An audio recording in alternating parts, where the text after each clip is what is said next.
అలాగే మనము ఇంట్లో వంటకు సమకూర్చుకునేటప్పుడు అనేక రకమైన కూరగాయలు, ఆకుకూరలు వాడుతూ ఉంటాము. కొన్ని కొన్ని కూరల్లో కొన్ని కొన్ని వస్తువులు సంగమిస్తే విష పదార్థంగా తయారైతాయి. ఉదాహరణకి పాలకూర. పాలకూరలో కొంత ఉప్పు కలిసే ఉంటుంది. పాలకూర వండేటప్పుడు ఉప్పు తక్కువగా వేసుకోవాలి. అందులో ముఖ్యంగా టమాటా కలిపి వండితే అది విషతుల్యమైతుంది.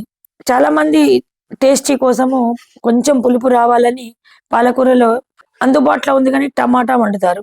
టమాటాకు బదులు నిమ్మరసము, చిన్న చింతపండు రేకో వేసుకొని పాలకూరను పప్పుగా వండుకోవచ్చు. టమాటా రసము పాలకూరతో ఉడికినప్పుడు ఒక రకమైన విష పదార్థం తయారైతుంది. దానివల్ల పొత్తి కడుపులో కానీ, కిడ్నీలలో కానీ కొవ్వు గడ్డగట్టుకపోయి రాళ్లుగా ఏర్పడే అవకాశం ఉంటుంది. అలాగే పొట్లకాయ. పొట్లకాయను పాలు పోసి పండుతారు. పొట్లకాయలో పాలు పోసినా, పొట్లకాయలు ఇంకా నానవేసి సంబంధించిన ఏవి వండినా వేసినా కూడా విషతుల్యం అయిపోతుంది. మళ్ళీ పొట్లకాయలను వంట చేసుకునేటప్పుడు మంగళవారము, నాగ నక్షత్రం, ఆశ్లేష నక్షత్రం ఉన్నప్పుడు పొట్లకాయను వంట చేయకూడదు. అవి నాగ నక్షత్రాలు కాబట్టి నాగుల చవితి, నాగ పంచమి రోజు కూడా పొట్లకాయలను వండకూడదు.